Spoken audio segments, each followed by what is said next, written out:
창세기 백문백답, 창세기 2장 7절, 흙으로 지으신 사람. 여러분의 구독, 좋아요, 알림, 댓글은 이 사역에 큰 힘이 됩니다. 안녕하세요, 김홍석입니다. 오늘은 사람을 흙으로 지으셨다는 사실에 대해서 살펴보겠습니다. 왜냐하면 창세기 1장에서는 하나님께서 사람을 흙으로 지으셨다고 안 하셨잖아요. 그냥 하나님의 형상대로 지으셨다 그랬는데 2장 7절에 와서 흙으로 지으셨다고 말씀하시거든요. 이 내용에 대해서 한번 살펴보려고 합니다. 여호와 하나님이 땅의 흙으로 사람을 지으시고 생기를 그 코에 불어넣으시니 사람이 생명이 되니라. 여호와 하나님은 칭호에 대해서는 앞서 살펴봤죠. 어떤 부분은 어떤 데서는 여호와라고 말씀하시고 여호와라고 서술되어 있고 어떤 데서는 하나님 엘로힘이라고 서술되고 어떤 데서는 여호와 하나님이라고 서술되어 있다. 거기에는 각각 의미가 있다는 것을 우리가 살펴봤습니다. 153강, 158강 참고하시기 바랍니다. 엘로힘은 전능하신 창조 하나님을 강조하고 여호와는 언약을 세우시고 그 언약을 이루어 가시는 구원의 하나님, 인격적인 하나님을 강조한다. 이제 그 인격적이시고 창조주이신 전능하신 여호와 하나님께서 사람을 직접 지으신 모습을 보여주는데요. 여기에는 사람은 고작 땅의 흙이라고 하는 초라한 감성과 창조 하나님께서 직접 지으시고 그 코에 생기를 불어 넣으시는 비교 불가능한 소중한 가치가 동시에 투영되어 있습니다. 땅의 흙으로 아파르민 하 아다마이거든요. 직역하면 그 땅으로부터 그 티끌의 이런 뜻입니다. 여기서 땅 아다마는요, 붓다라고 하는 뜻이 있는 아담에서 유래해서 흙이 붉은 것을 반영하는 표현이라고 해석합니다. 이에 따라 동일한 어원에서 만들어진 사람은 또한 아담으로 표기가 되어 있습니다. 티끌, 아파르는요, 재, 진노, 가루 등으로 번역되어 있습니다. 동사로 사용시에 부스러지다 라는 뜻으로도 사용되어 있습니다. 이런 티끌로 만들어진 인간은 원래 그 자체로는 부서지기 쉬운 보잘것없는 존재라는 거죠. 오직 하나님을 믿고 의지하고 살아갈 때 진정으로 가치 있는 삶을 살 수 있게 되는 겁니다.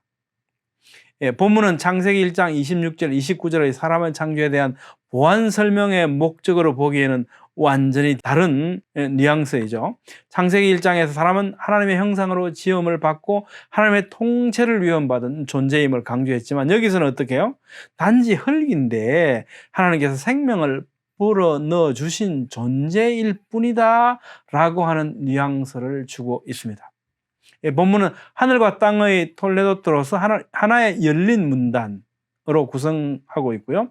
창세기 2장 4절로 4장 26절에 대한 사연을 이끄는 서두로서 기능하고 있는 거죠. 창세기 2장 4절에서 4장 26절 이 톨레도트는요, 앞서 제 152강에서 자세히 살펴본 바와 마찬가지로요, 에덴 동산과 선악과 사건과 원시 복음 선포, 에덴 동산에 쫓겨나고 최초의 살인 사건을 겪으며 살아가게 된 과정을 서술한 문단입니다.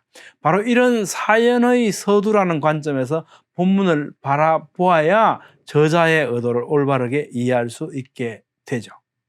금지된 선악과를 먹고 하나님같이 되고자 했던 사람의 본래의 정체는 고작 땅의 흙일 뿐이라는 사실을 알려주십니다.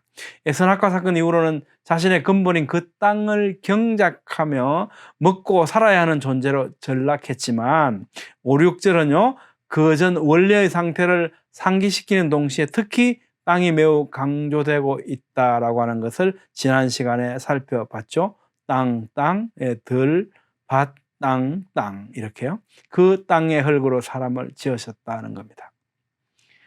사람, 아담이라는 단어는 성경에 560회 정도 등장하고 이 단어는 문맥에 따라서 사람을 의미하기도 하고 또 인류의 첫사람 아담, 고유명사 아담을 의미하기도 합니다.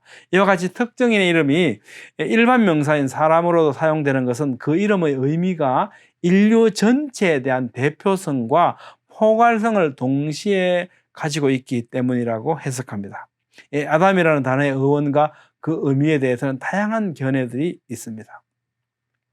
예, 생기를 불어넣으셨다. 생기를.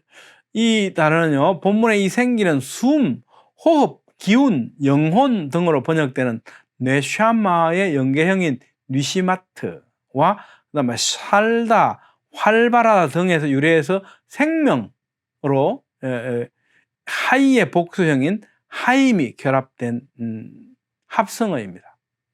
뉘시마트 하임, 이 생기를 이렇게 기록하고 있는데요. 이걸 직역하면 생명들의 기운 이런 뜻입니다. 생기는요. 이는 생명을 갖게 하고 생동력이 있는 활동을 가능하게 하는 생명력으로 이해할 수 있습니다. 이런 생기를 인간에게 불어넣으신 분은 부모나 자신이 아닌 누구다?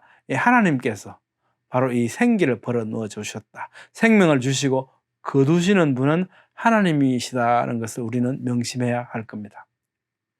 아담이 흙을 의미하는 아다마에서 유래했다는 견해는 가장 보편적으로 받아들여지고 있고요. 만들다, 짓다라는 뜻의 아수르 아다무에서 유래했다라는 견해도 있습니다. 아담은 히브리어 첫 알파벳 알렙과 세 개의 끝을 상징한다고 볼 수 있는 바다를 의미하는 맴, 그리고 둘 사이의 중심을 의미하는 달렛으로 모든 피조 세계의 중심을 의미한다라고 하는 견해도 있습니다. 지금 아담이라고 하는 이름에 대해서 우리가 논의하는 겁니다. 하나님을 의미하는 엘로힘의 철자 알렙과 짐승을 뜻하는 베헤마의 철자 맴 사이의 존재를 의미한다는 견해도 있습니다.